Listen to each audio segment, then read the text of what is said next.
Between the years 2020 and 2022, the Philippines is the second largest impact investing market in Southeast Asia.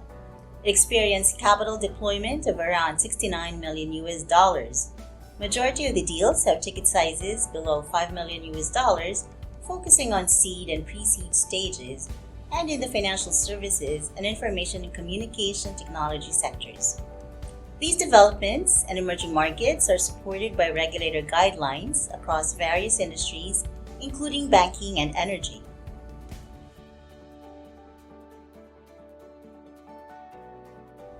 The following instruments may be used for impact investing in the Philippines. Various classes of equity investment in corporations, including common shares, preferred shares, redeemable shares, and convertible shares. Debt instruments, such as loans and convertible debts. Investment in partnerships or engagement in joint ventures. And investment in funds, including unit investment trusts and mutual funds.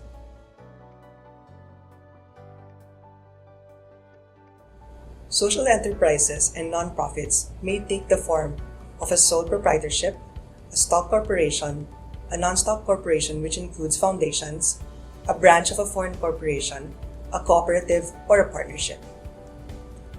A sole proprietorship is a form of business organization conducted for profit by a single individual. A stock corporation is a corporation that has capital stock divided into shares and is authorized to distribute to the holders of such shares dividends or allotments of the surplus profits on the basis of and in proportion to the shares held. A stock corporation may be a one-person corporation wherein a single individual is the only stockholder of such corporation. Non-stock corporations are formed for charitable, religious, educational, professional, cultural, fraternal, literary, scientific, social, civic service, or similar purposes like trade, industry, agricultural, and like chambers or any combination thereof. Foreign corporations may also opt to operate in the Philippines through a branch. A branch office is an office that carries out the business activities of the parent corporation and derives income from within the Philippines. It may carry out any business activity except those reserved by the Philippine Constitution or laws to Filipino citizens or corporations. A cooperative is an autonomous and duly registered association of persons with a common bond of interest who have voluntarily joined together to achieve their economic, social, and cultural needs and aspirations by making equitable contributions to the capital required, providing their products and services, and accepting a fair share of the risks and benefits of the undertaking in accordance with universally accepted cooperative principles. Finally, a partnership is a contract where two or more persons bind themselves to contribute money, property, or industry to a common fund with the intention of dividing the profits among themselves. In the Philippines, an impact fund may take the form of 1. An ordinary stock corporation, 2. An investment company, 3. A unit investment trust fund or UITF, or 4. A trust account or an investment management account administered by the trust department of a bank or a trust corporation. The investment instruments may be in the form of equity investments, debt instruments, investment in partnerships or joint ventures, and investment in funds. Meanwhile, the investees may be sole proprietorships, stock or non-stock corporations, branch of foreign corporations, cooperatives, or partnerships. Investors would typically purchase shares or units in an impact fund structured as an ordinary stock corporation, investment company, UITF, trust account, or an investment management account administered by the trust department of a bank or a trust corporation. In turn, the impact fund will invest the amount invested in investees. Depending on the structure of the investee, the impact fund can invest either via debt or via equity or both. Investees structured as ordinary stock corporations and partnerships may accept both debt and equity investments. On the other hand, investees structured as sole proprietorships and cooperatives may only accept debt investments. If a sole proprietorship accepts equity investments, a contract of partnership will be created. In general, cooperatives whose members are natural persons cannot accept equity investments from legal persons.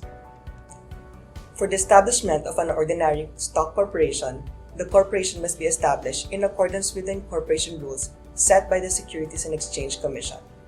The process involves the execution and submission of the corporation's articles of incorporation and bylaws. Supplemental documents may also be submitted depending on who will be the incorporators and the share subscribers of the corporation. For the establishment of an investment company, compliance with the incorporation rules and process of the Securities and Exchange Commission is also required. Additionally, the shares or units to be offered must also be registered with the Securities and Exchange Commission, as these are deemed to be securities under Philippine law. For the establishment of the Unit Investment Trust Fund, the fund must be established by a bank in accordance with the rules set forth by the Bangko Sentral ng Pilipinas.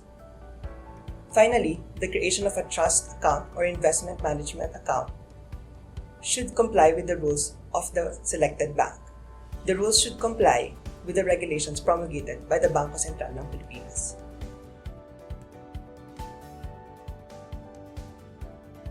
The key opportunities for impact investing in the Philippines include an incentive framework for micro, small, and medium enterprises or MSMEs, startups, and microfinance NGOs, and the emergence of crowdfunding as an alternative way for MSMEs to raise capital.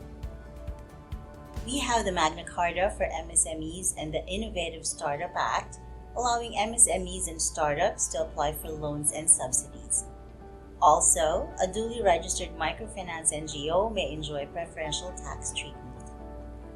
In addition, the Philippine Securities and Exchange Commission issued rules and regulations governing crowdfunding, which allows entities such as startups and MSMEs to offer or sell securities on a limited scale. Key challenges which currently exist for impact investing are nationality restrictions and taxation. There are industries reserved partially or entirely to Filipino entities. Potential foreign investors should be aware of this restriction in structuring their investments. There are also no specific tax incentives granted for impact investing in the Philippines. The burdensome registration process and reporting requirements for registered business enterprises, the high VAT rate, the frequency of unreasonable and questionable BIR tax audits, and bureaucratic inefficiency are challenges to foreign investments in general and to impact investing in particular. The lack of a specific legal framework on impact investing also poses a challenge to impact investing in the Philippines. Investors and investees are required to navigate laws of general application such as the Civil Code, Revised Corporation Code, Securities Regulation Code, and National Internal Revenue Code, as well as laws of limited application such as the Magna Carta for micro, small, medium enterprises and the Innovative Startup Act in order to fully understand their specific rights and obligations. That being said, regulators have demonstrated awareness of these challenges and have issued guidelines that may be helpful for entities interested in impact investing, including the guidelines on the issuance of social bonds under the ASEAN Social Bond Standards in the Philippines.